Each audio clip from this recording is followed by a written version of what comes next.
Y a propósito, también donde queremos mostrar otro ángulo de toda esta situación tan compleja que estamos viviendo en razón a los hechos que ya todos ustedes conocen, de violencia, de ataques contra los CAIs, contra los policías, contra las instituciones de nuestro país durante los últimos días y horas.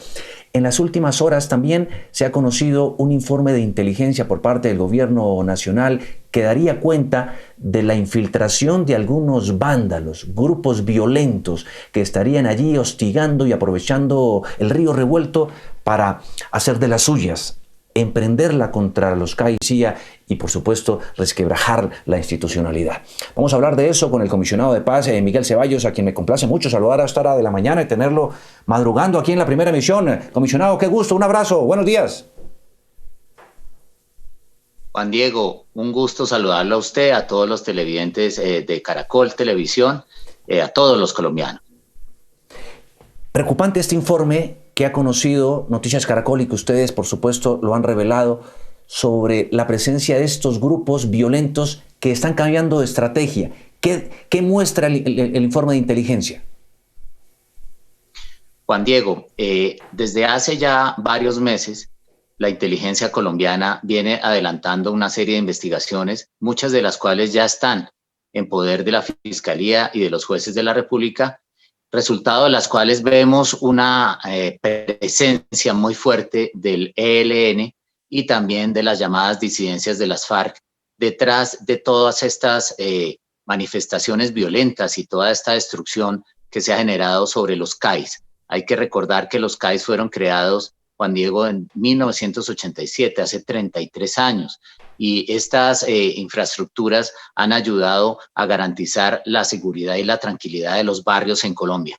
Lo que vemos por los documentos incautados al ELN es que hay algo que esa guerrilla llama la guerra regional con centralización urbana, es decir, quieren atacar y afectar a nuestras ciudades para desestabilizar, por supuesto, la gobernabilidad en ellas. Y en el caso de las disidencias de las FARC, fue el propio Iván Márquez quien en agosto del año pasado relanzó el antiguo movimiento bolivariano por una nueva Colombia, y vemos rastros de ese movimiento en todas las manifestaciones destructivas que se generaron este fin de semana y el día jueves. ¿Cuál es la estrategia de estos grupos violentos? ¿Cómo están operando en las ciudades? ¿Cuáles son los principales blancos a los que quieren atacar?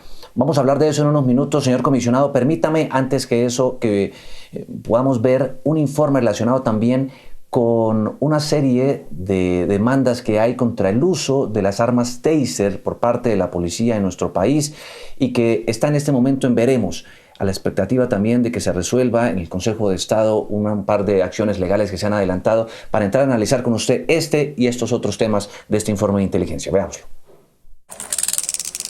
El miércoles en la mañana, mientras Colombia entera repasaba una y otra vez el video de la tortura a Javier Ordóñez y la indignación social iba rumiando a destiempo el caos que vendría, los abogados Juan David Mesa y Camilo Araque se cruzaban mensajes desconsolados por la lentitud de la justicia. Hace 45 meses interpusieron una acción de nulidad buscando prohibir el uso de armas Taser en Colombia y aún no hay decisión. Hoy Javier ya no está y el expediente se llena de polvo en el Consejo de Estado. Nuestro objetivo en diciembre del año 2016 era evitar precisamente lo que sucedió con el abogado Ordóñez. Era precisamente evitar la desproporción y la legitimación de la tortura como un medio institucional para lograr resultados. Sí, ¿por qué le hacen más? ¿Por qué le hacen más? Entonces lo que podemos sentir es una tremenda frustración después de casi 4 años de haber interpuesto esta demanda, no tener ningún resultado más allá de una admisión. En su demanda, Mesa y Araque sostienen que este tipo de armas de baja letalidad constituyen un acto de tortura inadmisible en un Estado de Derecho y que la resolución de la policía del año 2012, que reglamentó su uso, no fijó límites ni protocolos, dejando a la ciudadanía a merced del juicio del patrullero que las porte. Según vino a saberse esta semana, con un curso de 20 horas quedan certificados para usarlas. Primero, no hay protocolos como tal, no se conocen, sí, eso no está escrito en ningún... ¿Respuesta para la prensa? Sí, eso es una respuesta para la prensa porque, insisto, el decreto que estamos demandando le da un cheque en blanco a la policía para usar como a bien tenga las armas no letales o mal llamadas no letales como taser. Según los abogados, es aún más inverosímil que hubiera sido el director de la policía de la época, en 2012, José Roberto León Riaño, quien reglamentara el alcance de este tipo de armas y no el Congreso de la República. Por eso pidieron que esta clase de armamento sea proscrito cuanto antes, tal como lo recomendó el Comité contra la Tortura de Naciones Unidas. La Comisión Interamericana, que hace parte del Sistema Interamericano de Derechos Humanos, equipara el uso de dispositivos electrónicos tipo taser a actos de tortura como por ejemplo desnudar a los presos. Y nosotros aportamos nuestro grano de arena demandando la nulidad de ese decreto que permitía, y es el decreto originario que permite esta tortura en contra de los ciudadanos. Nosotros pagamos para que nos torturen en las calles. Hace rato le dijo por favor y lo estamos grabando. ¡Mano atrás! ¡Mano atrás! La gran pregunta que los ronda desde el miércoles es qué habría pasado si nadie graba la constancia de esa brutalidad policial. ¿Estarían estos policías destituidos y con un proceso penal en su contra sin ese video? ¿Habrá otros Ordóñez por ahí? Yo estoy grabando todo lo estoy grabando. Creemos que hay un subregistro evidente en este tipo de procedimientos. Y usted lo ha dicho, si no existiera ese video y fue en Bogotá, en la capital, bajo la presencia de diferentes personas, imaginémonos qué sucede en los sectores rurales o apartados de este país donde la fuerza pública hace presencia y actúa. ¿Me sirve para que usted vaya a la fiscalía? Obvio que sí. Con otra perla, en la minuta del procedimiento contra Javier Ordóñez no hay una sola línea del uso del taser, ni de las 7 veces que se utilizó, ni las razones para hacerlo. Sin video y sin minuta, ¿estaríamos hoy en lo que estamos?, se preguntan Mesa y Araque. ¿Me lo va a quitar? No, señor.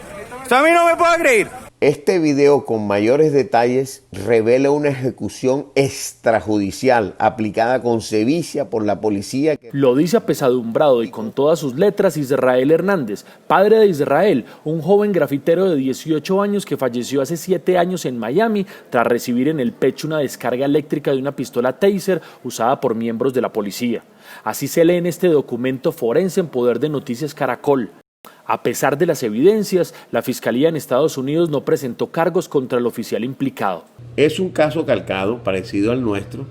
Es la misma conducta brutal, asesina, realizada en otro territorio. Nos solidarizamos con la familia del abogado Ordóñez y ojalá este hecho no quede en la impunidad como el nuestro. Mientras los coletazos de la rabia ciudadana se siguen multiplicando y cada vez hay más consenso sobre la urgencia de una reforma estructural a la policía, la demanda de los abogados Mesa y Araque sigue apolillándose en el Consejo de Estado. Juan David Laverde, Noticias Caracol. Señor comisionado, déjeme retomar la entrevista con usted para preguntarle sobre el uso de las taser. ¿Cómo funciona? ¿Cómo está reglamentado eso en nuestro país? Bueno, Juan Diego, usted entenderá que dentro del ámbito de mis funciones no tengo la dedicación al uso de estas armas no convencionales o armas no letales más bien. No tengo un conocimiento profundo sobre eso, pero sí le puedo decir algo, y es que el presidente de la República ha insistido en la necesidad de que la propia policía dé una parte muy claro de la utilización de la fuerza el día jueves pasado. También el señor fiscal general de la Nación, como lo ha anunciado el día de hoy, ha destacado 4 fiscales de derechos humanos para que precisamente hagan las averiguaciones del uso de estas armas llamadas taser, que son armas con shocks eléctricos, y también de las armas de fuego. En ese sentido, corresponde ya a las autoridades judiciales avanzar en estas investigaciones y si hubo abuso en el uso de la fuerza, identificar y por supuesto castigar a los culpables. ¿Qué ha pasado, señor comisionado, con las investigaciones y la persecución a estos violentos que estarían infiltrándose en las marchas, en las movilizaciones y atacando a los CAI? ¿Qué grupos son? Si están tan identificados, ¿por qué no se han logrado capturar? Juan Diego, ha habido ya varias operaciones de captura. Una recibió el nombre de la Operación Apolo y una segunda, la Operación San Francisco. Ustedes recordarán, todos los colombianos recuerdan, que en noviembre del año pasado también se presentaron grandes vandalizaciones y desmanes en la ciudad de Bogotá, Tanto fue así que el entonces alcalde decretó el toque de queda, el alcalde Peñalosa. Fueron 3 días de zozobra. En esos días hubo una identificación de varias personas que hoy ya están capturadas. La captura de estas personas a través de la operación Apolo y de la operación San Francisco ha permitido a su vez una serie de incautaciones de documentos donde se identifican 20 grupos en todo el país, grupos que utilizan nombres de movimientos revolucionarios de otras épocas como AK M19, Juventudes M19, también el movimiento bolivariano por una nueva Colombia. Este movimiento fue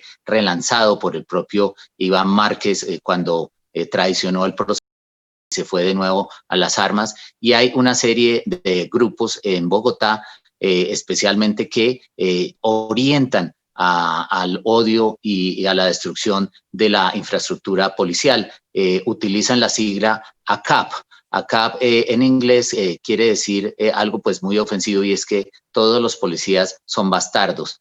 Anti-Cop, All Bastards. Entonces, ese nombre ha venido siendo utilizado como para aglutinar movimientos que tras una falsa inspiración revolucionaria terminan destruyendo clandestinamente, por supuesto, porque todos van con su rostro tapado, los CAIs. Destruir 75 CAIs en este país, porque ese es el total de los CAIs destruidos, 43 incendiados en Bogotá y 32 vandalizados en el resto del país, no es una acción espontánea. Eso corresponde a una sistematicidad y a un plan predeterminado, a más perverso, que ataca la infraestructura que más protege nuestros barrios colombianos.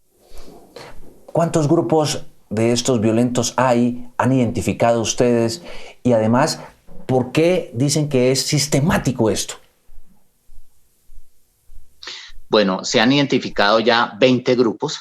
De acuerdo con la información que tenemos de los organismos de seguridad, son 20 grupos en todo el país, y la sistematicidad es clara. Para destruir una instalación de un CAI, usted tiene que tener el combustible, es decir, el CAI no se enciende con un fósforo, el CAI se enciende con bombas de gasolina, con estas bombas que vienen en los frascos o en botellas de vidrio. Muchas de ellas, ustedes recordarán, llevan el nombre de bombas Molotov.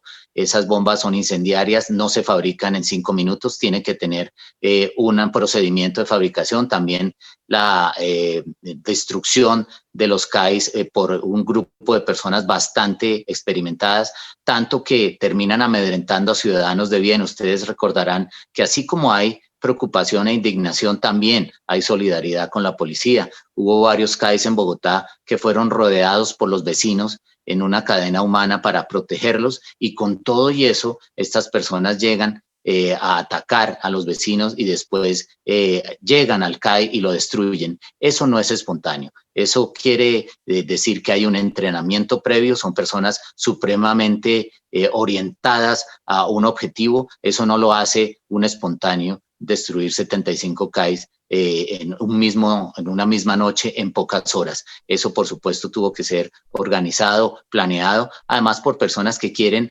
debilitar la infraestructura de seguridad de las ciudades. Eso está absolutamente claro. ¿Cómo se financian? ¿Quiénes los integran estos grupos? Bueno, Juan Diego, el propio secretario de Seguridad de la ciudad de Bogotá, una persona supremamente experimentada, es el doctor Hugo Acero, ha reconocido la presencia del ELN. Él en un trino hace 2 días ha dicho que el ELN está detrás de todo esto. ¿Cómo se financian? Pues como se financian los grupos armados en este país. Básicamente, quien está detrás de todo esto es el propio ELN y las disidencias de las FARC. Ellos mismos en sus documentos ya incautados lo reconocen, y la financiación de todos estos grupos, pues ustedes lo saben, mucho de ello tiene que ver con contrabando, mucho de ello tiene que ver con extracción ilícita de minerales y también, por supuesto, con el narcotráfico. Desafortunadamente, muchos de nosotros pensamos que el narcotráfico se da solamente en la parte de la cadena que se refiere a la siembra y al cultivo de la coca. No, el narcotráfico fuerte se da en las ciudades donde es vendida la cocaína que ya ha sido transformada. En ese sentido, por supuesto que el caos y la destrucción a estos grupos les conviene también para mover y promover sus negocios. Señor comisionado, antes veía uno en esos momentos tan difíciles de conflicto que atacaban los comandos de policía de los municipios. Ahora los cae en las ciudades. Lee uno ese informe y diera la impresión de que se está, como parte de esa estrategia, trasladando el conflicto a las ciudades. Absolutamente claro, y eso lo anunció el propio Iván Márquez. Ustedes recuerdan que cuando él traiciona el proceso de paz y se va de nuevo a las armas, anuncia en agosto del año pasado la creación de una nueva modalidad, dice textualmente, una nueva modalidad de enfrentamiento verá el Estado. Y esa modalidad, y hoy lo menciona en una columna muy importante un columnista muy reconocido en Colombia, que ni siquiera en sus momentos de más organización militar, las FARC llegaron a destruir tantas infraestructuras policiales en Colombia. Pues su pregunta me permite confirmar precisamente que así como destruían las estaciones en una época en los pequeños municipios del país, ahora se están ensañando contra las infraestructuras de policía por algo que es premeditado, y es lograr una desestabilización de la gobernabilidad en las ciudades capitales, sobre todo del país, donde el impacto de estas noticias tiene mayor relevancia. Hay un documento muy impresionante que incluso publicó el diario El Tiempo en el día domingo, en el cual hay una frase impresionante y dice, dice el ELN, tenemos que llegar a lo urbano y hacer acciones contundentes para que ahí sí nos pongan atención los medios de comunicación. Esto es terrible. Esto es premeditado y busca crear zozobra, ¿no? Y miedo. Así es, Juan Diego. En su momento las FARC quisieron llegar a las grandes ciudades. Hoy lo están haciendo de manera absolutamente clandestina, premeditada y en algunos lugares como fruto de una alianza con el ELN. Señor comisionado, hay una línea muy complicada, compleja, difícil, si se quiere, de diferenciar entre la manifestación y la protesta como derecho legítimo que tiene la ciudadanía y estos actos vandálicos. ¿Cómo marcar la diferenciación? No estigmatizar la protesta social, pero al mismo tiempo, sí, poner en cintura y aplicar todo el peso de la ley a los vándalos. Usted como comisionado, ¿cómo analiza eso? Juan Diego, la protesta es un derecho y debe ser garantizado, debe ser acompañado por las autoridades civiles y de policía en todas las ciudades del país. Nosotros no podemos permitir que la protesta sea utilizada, sea instrumentalizada, manipulada por aquellos violentos que quieren usar un sentimiento legítimo. Cuando hay indignación, la gente tiene derecho a manifestarla. Cuando hay reivindicaciones sociales válidas, la gente tiene derecho a reivindicarla, y la mejor manera para que no se confundan con el vandalismo es diferenciar las marchas, diferenciar las movilizaciones. Y es que, mire usted, estamos todavía en la época de la pandemia, en la época del COVID, y tenemos que cuidarnos. Las manifestaciones no están autorizadas. Esas manifestaciones del jueves pasado fueron totalmente ilegítimas.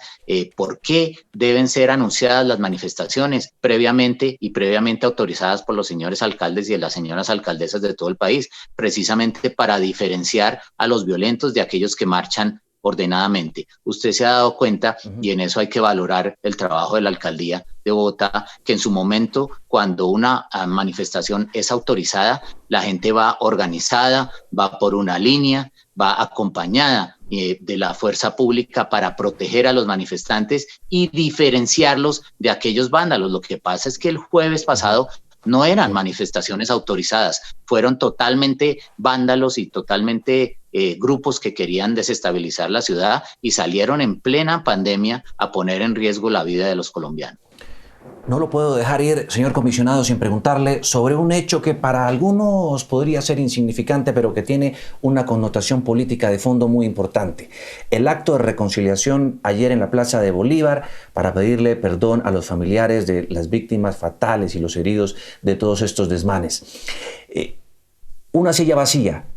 Ponen allí un letrero del presidente Iván Duque y se arma la de Troya. ¿Estaba o no invitado el presidente Duque? ¿Dejó o no el presidente Duque plantadas a los familiares de las víctimas? ¿Qué fue lo que ocurrió y por qué ocurrió eso?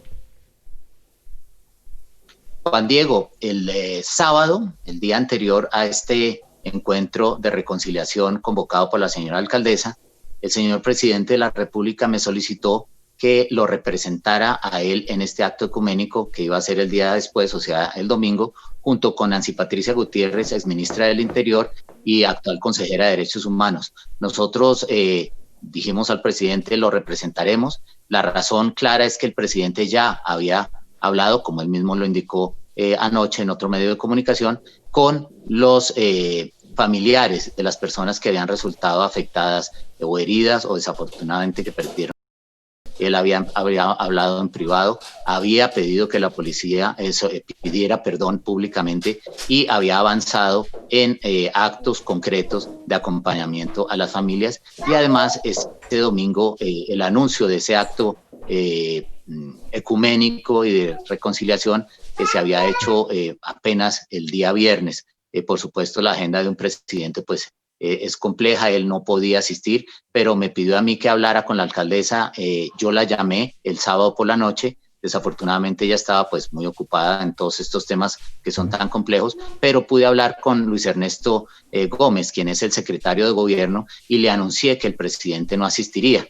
La sorpresa que nos dio digamos, la circunstancia que se presentó al día siguiente es que, no obstante, se había comunicado oficialmente que el presidente no asistiría, había al lado de la alcaldesa una silla con el nombre del presidente. En ese sentido, yo manifesté mi preocupación a aquellas personas que manejan el protocolo de la alcaldía y consideré que yo debería estar sentado, como me lo había solicitado el presidente, en la silla que estaba preparada para él, y eso hice. Yo me senté en esa silla, detrás de mi espalda estaba aún el nombre del presidente, y después, con sorpresa, yo no me di cuenta incluso en el acto, sino unas horas después, con unos videos que empezaron a circular, que se colocó una nueva silla y se le puso otro letrero con el nombre del presidente, lo cual consideramos que no es lo que corresponde. Bueno, pues señor comisionado Miguel Ceballos, como siempre, muchísimas gracias por atender este contacto, esta comunicación con Noticias Caracol. Bueno, la alcaldesa, como para ponerle la fresa al postre después del remate de todo esto, dijo que esto no se delegaba, el perdón a las víctimas y todo lo demás, ¿no? Uno no sabe ahí, señor comisionado, a quién creerle. Juan Diego, el presidente nunca ha delegado el perdón. Él mismo habló con los familiares de las víctimas, incluso con varios de los que estuvieron en el acto de reconciliación.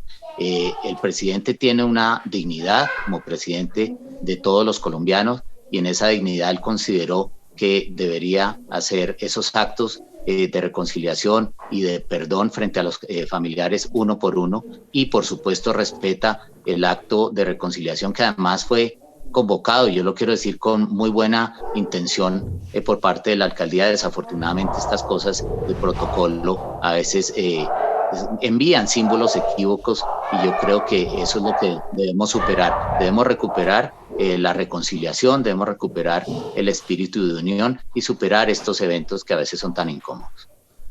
De acuerdo, de acuerdo. Pues, señor comisionado, muchísimas gracias por estar con nosotros esta mañana aquí en Noticias Caracol. Feliz día y ojalá se eliminen todas estas asperezas. Así será. Muchas gracias, Juan Diego. Muy buen día.